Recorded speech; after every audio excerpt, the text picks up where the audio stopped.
In the Bay Area, during 1956, a house was built in a gated community called La Serena Manor. No Jews or blacks were permitted to live there. But in 1992, a Jewish couple with a son and another on the way moved into that house and raised their family. The house became my home.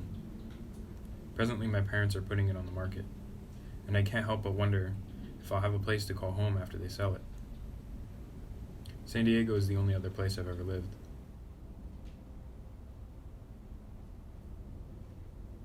That front door always freaked me out, though. I used to have this reoccurring nightmare that I was being chased by a wolf in the woods. When I would finally break through the tree line, I would see my front door and my family inside, but the door was locked and they couldn't hear me.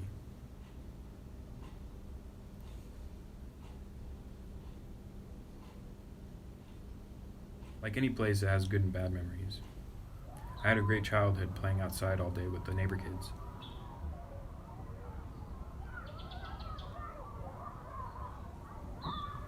It's difficult to remember, though. My memories are washed out and hard to see.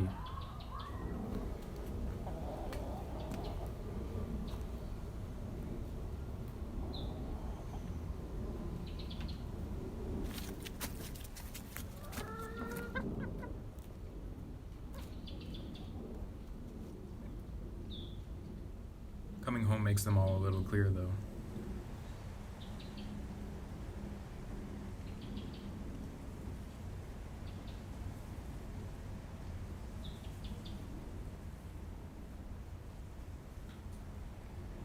The house is like a time capsule of all our lives. My mom's model playhouse that she's had for over 30 years.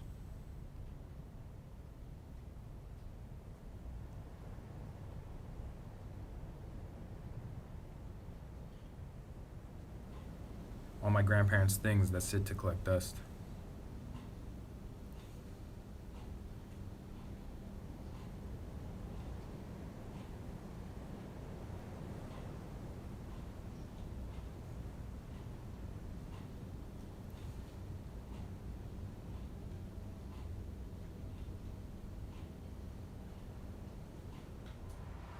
I've been living in La Jolla a little more than 2 years now.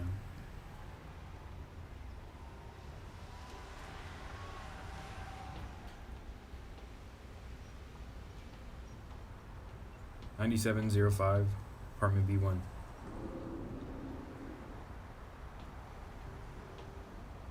But on September 30th at 1:30 a.m., the place was lost in a flood. For a week after, my girlfriend and I were homeless. We lost everything. What we could save was spread between 4 different friends. We scrambled to find a new apartment. When we did, it took us 2 months to settle in.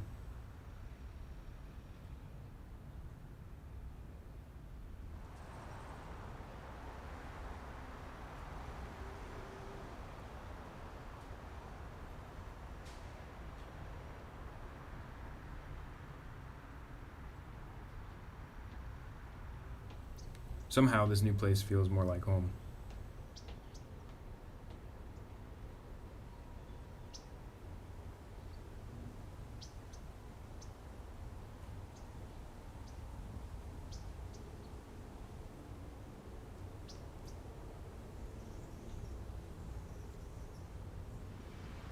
It was a fire hydrant that flooded the place.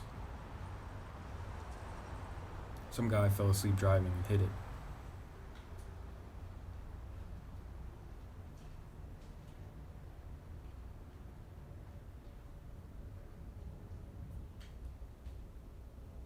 The water came rushing in through the windows and pinned the front door shut.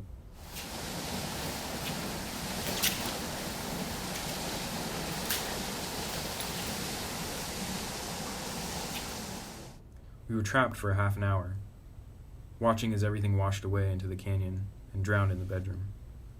The water was waist high in there. A tidal wave ran through the place, but that wasn't the worst part. Sifting through everything was like rubbing salt in a wound.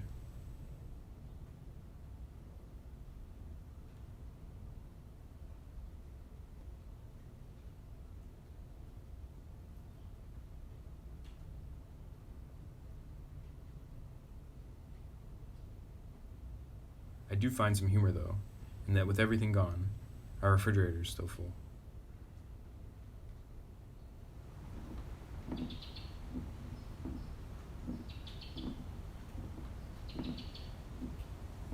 I think it's a blessing in disguise.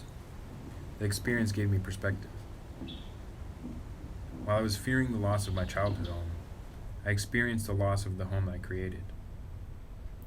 There's a lot of irony in that. For me, losing everything in a matter of minutes allowed me to let go of the materiality of home. Sure, material things hold memories, and those are irreplaceable. But without the memory, it's just material waiting to collect dust like my grandfather's desk.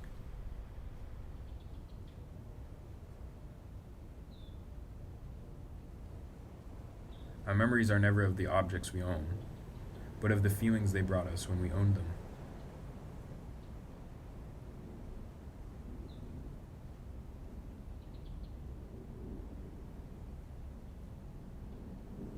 I've realized that it's not where home was, but where home is going to be, and who it's going to be with.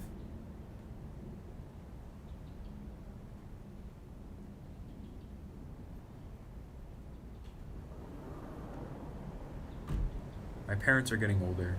My brother and I have moved out. It might be the end of our time in this house, but it's just the beginning for a new family to call this place home.